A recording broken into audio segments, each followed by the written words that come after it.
প্রেমের প্রস্তাব প্রত্যাখ্যান করাতে গিয়ে খুন হতে হলো অন্তরাকে। প্রাথমিক তদন্তের পর জোরালো হচ্ছে তেমনই সম্ভাবনা। পরিবারের অভিযোগের তীর অন্তরার প্রাক্তন সহপাঠী সন্তোষ কুমারের দিকে। সন্তোষকে তলব করেছে পুলিশ। উড়িয়ে দেওয়া হচ্ছে না সুপারি কিলার দিয়ে খুনের সম্ভাবনা। পড়াশোনা শেষ করে পুনে চাকরি, রকেট গতিতে উঠছিল সফটওয়্যার ইঞ্জিনিয়ার অন্তরা দাসের ক্যারিয়ার গ্রাফ। শুক্রবার সব শেষ। কেন খুন হতে হলো অন্তরাকে?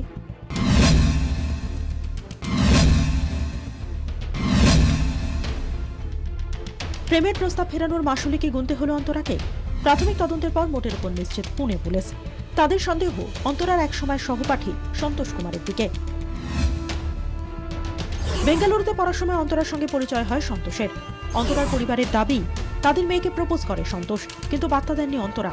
সেই আক্রোশেই অন্তরার উপর হামলা। পরিবারের দাবির সঙ্গে কিছুটা একমত পুনে পুলিশও। প্রাথমিক তদন্তের পর পুলিশ নিশ্চিত প্রতিহিংসার জেরেই সম্ভবত খুন হতে হয়েছে অন্তরাকে।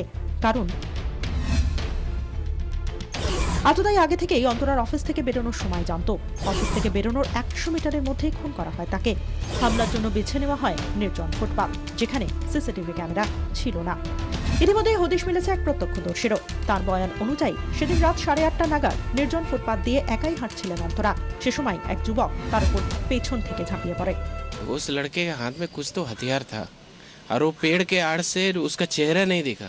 ब्लैक एंड ब्लू कलर का स्ट्रिप का शर्ट पहना हुआ था। इतना नजर पड़ा, लड़की गिरी तो लड़की का तरफ नजर पड़ा है। ইতিমধ্যে সন্তোষ কুমারের হদিশ মিলেছে। তাকে তলব করেছে পুনে পুলিশ। কিন্তু খুনের সঙ্গে সন্তোষের প্রত্যক্ষ কোনো যোগ মেলেনি। তাই সুপারি কিলার দিয়ে খুনের সম্ভাবনা উড়িয়ে দেওয়া হচ্ছে না। ইতিমধ্যেই পুনে পৌঁছেছে অন্তরার বাবা ও যমজ বোন। দুজনকেই জেরা করছে পুলিশ। डेफिनेटली इस इंफॉर्मेशन के जो उन्होंने इन्फॉर्मेशन दी है वो टैली करने के लिए हमारे कुछ स्क्वाड्स ऑलरेडी हमारे रवाना हो चुके हैं और जल्दी ही हम इसमें जो एक्यूज्ड है उसको अरेस्ट करेंगे। সূত্রের খোঁজে অন্তরার মোবাইল ফোনের কল ডিটেলস খতিয়ে দেখছে পুনে পুলিশ। প্রত্যক্ষদর্শীদের বয়ান অনুযায়ী আপাতত হচ্ছে এতটাই স্কেচও। ব্যুরো রিপোর্ট 24 ঘন্টা।